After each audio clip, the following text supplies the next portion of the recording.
Hello दोस्तों, good evening, नमस्कार।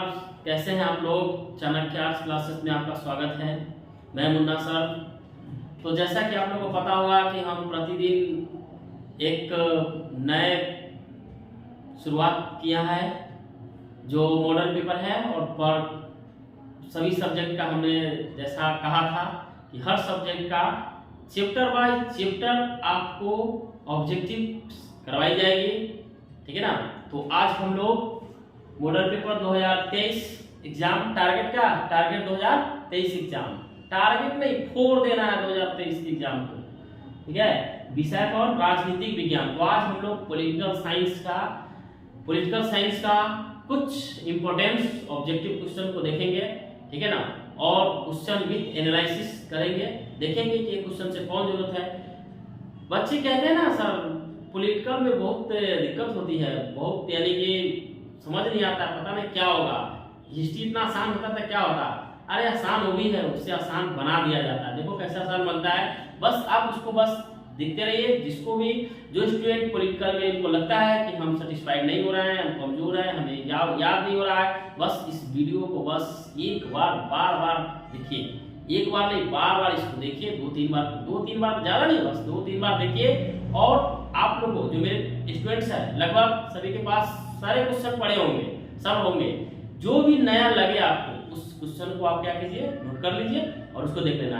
आपको वही क्वेश्चन दिया जाएगा जो एग्जाम में इफेक्टिव है, आने की ज्यादा चांसेस है, ओके। और हम वही क्वेश्चन को बार बार लाते जा रहे हैं। हम ये नहीं बताएंगे भारत के प्रथम राष्ट्रपति कौन थे, मोस्ट ऑफ स्टूडेंट जानते हैं, ठीक है ना। भारत में कितने राज्य हैं, मोस्ट ऑफ स्टूडेंट जानते हैं, ठीक है ना। हम वो क्वेश्चन बताएंगे जो आपको लगता है कि ये डाउट्स हैं, इनको जान लेना चाहिए, क्योंकि ये एग्जाम में आएगी तो हमारी नंबर को इंक्रीज कर सकती है। तो ओके, चलिए हम लोग चलते हैं आगे, देखते हैं।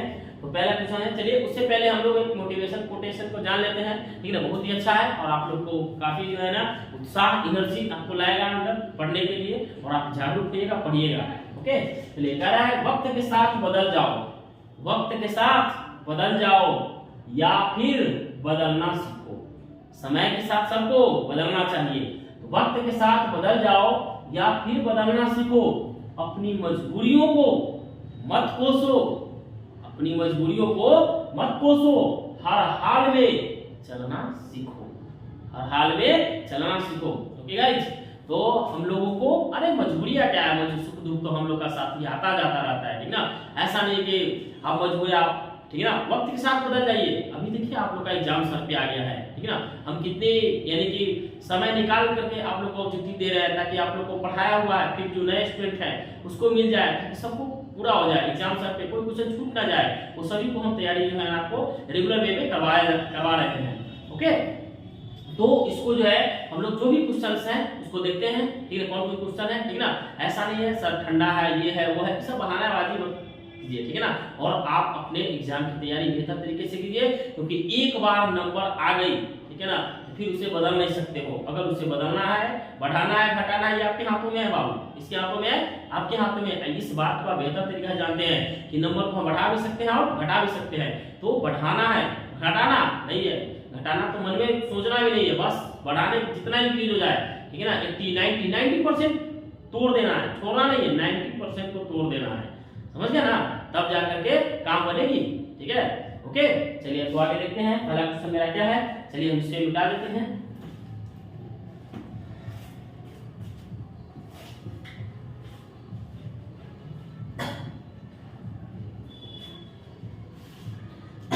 पहला क्वेश्चन है मेरा, भारत में विविधता में एकता का विशेषता किसने दिया, ठीक है ना। आपको पता है कि भारत में, ठीक है ना, भारत में यानी कि भारत में, ठीक है ना, विविधता में, भारत में विविधता में एकता, विविधता में एकता का बात या एकता की विशेषता या एकता की बात किसने कहा, ठीक है ना। तो किसने कहा, तो ये हो जाएगा आपका पंडित जवाहरलाल नेहरू। कौन हो जाएगा? पंडित जवाहरलाल नेहरू। तो पंडित जवाहरलाल नेहरू जी जो थे, ये पंडित जवाहरलाल नेहरू भारत के प्रथम प्रधानमंत्री थे, ठीक है ना। और इन्होंने आपको एक तरीके भारत में विविधता में एकता की बात कहे हुए थे, ठीक है ना। ये आपका 2 नंबर का भी क्वेश्चन बनता है, जो हमने करवा दिया है या हम फिर करवाएंगे, ठीक है ना। तो आप उसको याद करके रखिएगा, ऑब्जेक्टिव क्वेश्चन। चलिए दूसरा क्वेश्चन को देखते हैं हम लोग। ओके गाइस,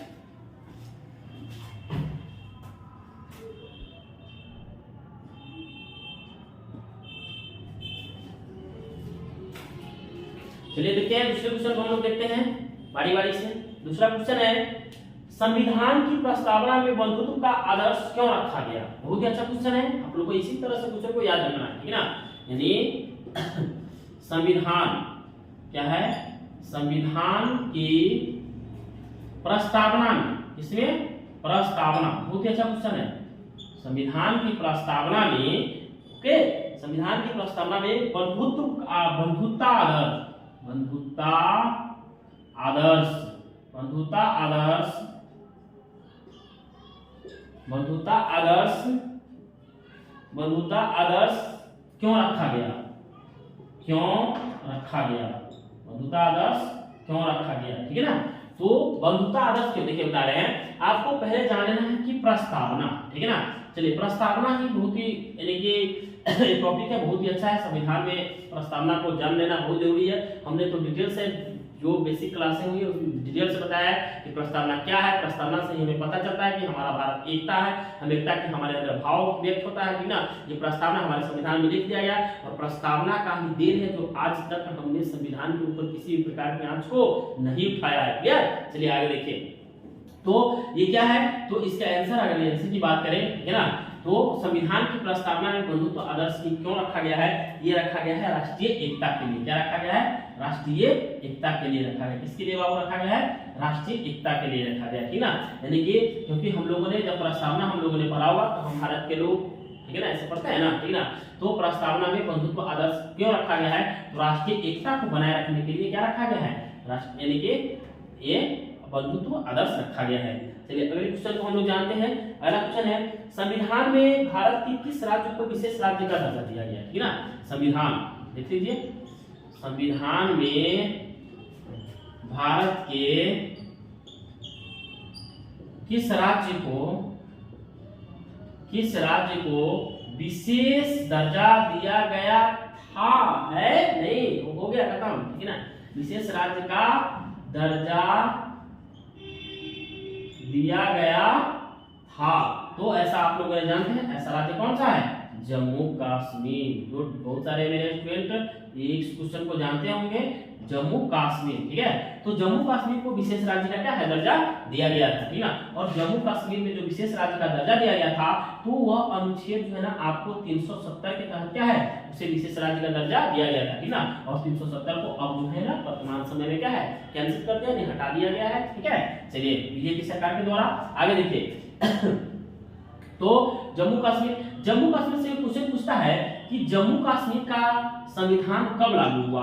तो इसका संविधान जो है 26 नवंबर 1957 को लागू हुआ था। कब लागू हुआ था? 26 नवंबर 1957 को लागू हुआ था। एक और क्वेश्चन पूछा है कि जम्मू कश्मीर को अपने भारत में मिला लिया गया था। आप लोग जानते हैं ना, जब हमारी देशी रियासतें थी, बहुत सारी देशी रियासतें ने अपने आप को स्वतंत्र रखा, 2-3 थे, जिसमें से जम्मू कश्मीर भी थे। और उसके उस समय तो उनके जो राजा थे वो राजा हरि सिंह थे, ठीक है ना। तो जम्मू कश्मीर को विलय पत्र पर हस्ताक्षर किसने किया था? तो राजा हरि सिंह ने किया था। ऐसा भी क्वेश्चन आप लोग को देखने को मिल सकता है। राजा हरि सिंह कौन था? राजा हरि सिंह ने है, राजा हरि सिंह। तो राजा हरि सिंह ने क्या किए थे? जम्मू कश्मीर के विलय पत्र पर हस्ताक्षर किए थे। ओके, चलिए इतनी जान लीजिए, ठीक है ना।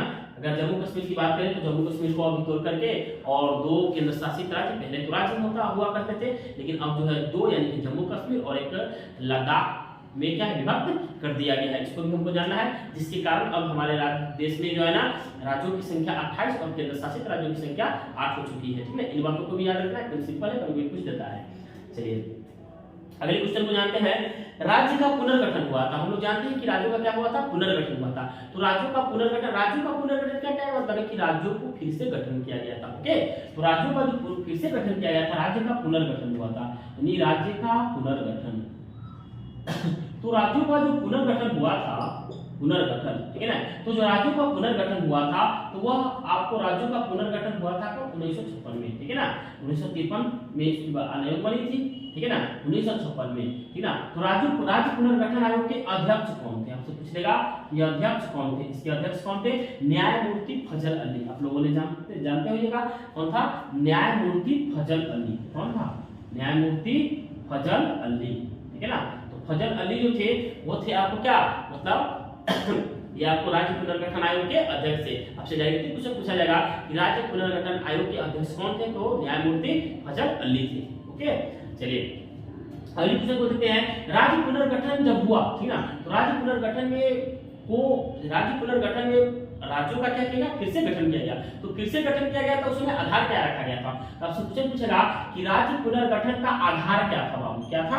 आधार क्या था? एकदम जानते रहना है, क्वेश्चन को बस सुनते रहिए और आंसर देते रहिए। आधार क्या था? तो इसका आधार था आपका भाषा। इसके यानी कि उस समय जो रखा गया था, भाषा का आधार पे क्या है? राज्यों का गठन किया गया था। और भाषा के आधार पे सबसे पहले किस राज्यों का गठन किया गया था? आप लोग जानते हैं, बोलो जल्दी से। तो राज्यों का पुनर्गठन भाषा के आधार पर किया गया। तो वह जो राज्य था, वह आपको पहला जो राज्य था वह था आपको आंध्र प्रदेश। कौन था? आंध्र प्रदेश, ठीक है। तो आंध्र प्रदेश राज्य को पहली बार भाषा के आधार पर गठन किया गया था। ओके, चलिए आगे चलते हैं क्वेश्चन, ठीक है। भाषा के आधार पर तो राज्य पुनर्गठन से भी क्वेश्चन आपको आते हैं और ये बराबर पूछते रहते हैं। सबको भी ध्यान रखना है। ऑब्जेक्टिव को एकदम ऐसे जानना है, ऑब्जेक्टिव ही जाने में, समझ रहे हैं ना। ऑब्जेक्टिव अगर ऑब्जेक्टिव आपका सही हो गया एग्जाम में, जितना ऑब्जेक्टिव सही होगा ना बाबू, उतना आपका नंबर इंक्रीज होता चला जाएगा, ठीक है। सब्जेक्टिव तो लगभग स्टूडेंट सब लिख देते हैं, ठीक है ना। कुछ अपनी भाषा से भी लिखते हैं, तो कुछ और सी भाषा से, कुछ मेरी भाषा को लिखते हैं, ठीक है ना। उसको जो है ना लिख देते हैं, इंक्रीज हो ही जाता है। लेकिन ऑब्जेक्टिव ही आपका जो है ना मेन पावर है। ओके, चलिए अगले क्वेश्चन को हम देखते हैं। कह रहा है 1956 में कौन सा द्विभाषी राज्य बना था? मतलब 1956 में तो बना, लेकिन कौन सा द्विभाषा का राज्य बन गया? ठीक है, एक ही राज्य में दो भाषा, ठीक है ना, द्विभाषा का राज्य बना हुआ था, ठीक है ना। नहीं, द्विभाषा राज्य बना हुआ था। कौन कौन राज्य? दो भाषा का बना हुआ था, ठीक है ना। तो एक राज्य था, आपसे पूछेगा राज्य पुनर्गठन में कौन सा, ठीक है ना, राज्य पुनर्गठन में कौन सा राज्य द्विभाषा था? एक था आपका बम्बई। कौन था? बम्बई बना हुआ था। जो दूसरा था आपको पंजाब था। क्या था? दूसरा कौन था? पंजाब। तो पंजाब और बम्बई जो है द्विभाषी राज्य था। कौन सा राज्य था? द्विभाषी राज्य था, ठीक है ना। तो चलिए अगले क्वेश्चन हम देखते हैं कि संविधान ने किस भाषा को राजभाषा का दर्जा दिया है? संविधान ने किस भाषा को राजभाषा का दर्जा दिया है? तो संविधान ने किस भाषा को राजभाषा का दर्जा दिया है? तो हिंदी को। किस भाषा को दिया है? हिंदी को राजभाषा का दर्जा दिया है। आप लोगों को बहुत सारे लोग कंफ्यूजन में होते हैं कि सर राष्ट्रभाषा है, राष्ट्रभाषा नहीं बाबू, ये कैसी है? राजभाषा। इसे राजभाषा का दर्जा दिया गया, किसे? हिंदी को। ओके, चलिए हिंदी को राजभाषा का दर्जा दिया गया है। अगले क्वेश्चन देखते हैं कि भारतीय राष्ट्रीय कांग्रेस की पहली महिला अध्यक्ष कौन थी? बहुत ही आसान क्वेश्चन है। भारतीय राष्ट्रीय कांग्रेस की प्रथम महिला अध्यक्ष कौन थी? तो भारतीय राष्ट्रीय कांग्रेस की प्रथम महिला जो अध्यक्ष थी वह थी एनी बेसेंट। कौन था?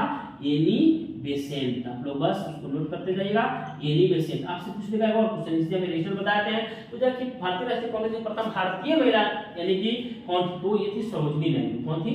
सरोजिनी नायडू। ये क्या थी? तो ये था आपका सरोजिनी जो नायडू थी, ये भारतीय राष्ट्रीय कांग्रेस की प्रथम भारतीय महिला अध्यक्ष थी। कौन थी? भारतीय महिला अध्यक्ष थी, ठीक ना। ये बनी थी कब? 1925 के कानपुर अधिवेशन में। कौन सी? कानपुर अधिवेशन। ये इतिहास के लिए थोड़ा सा ज्यादा क्वेश्चन है। 1925 के कानपुर अधिवेशन में ये बनी हुई थी। ओके, चलिए अगले क्वेश्चन को हम थोड़ा सा जान लेते हैं।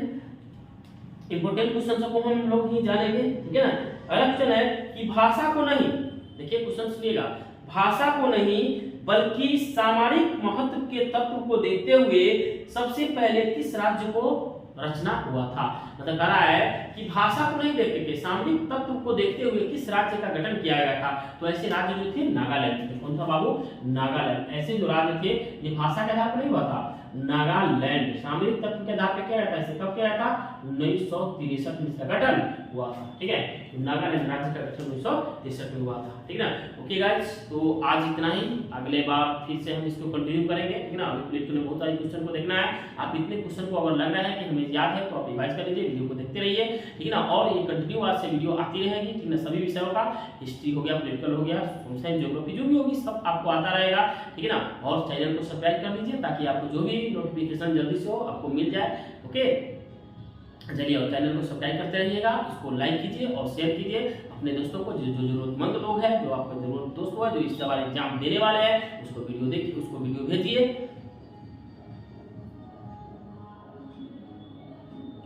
वीडियो भेजिए, और भेज करके देखिए कि भाई पढ़ो और तुम्हें फायदा हो रहा है तो डेली कंटिन्यू इस वीडियो को देखते रहिए। तो ओके, थैंक यू।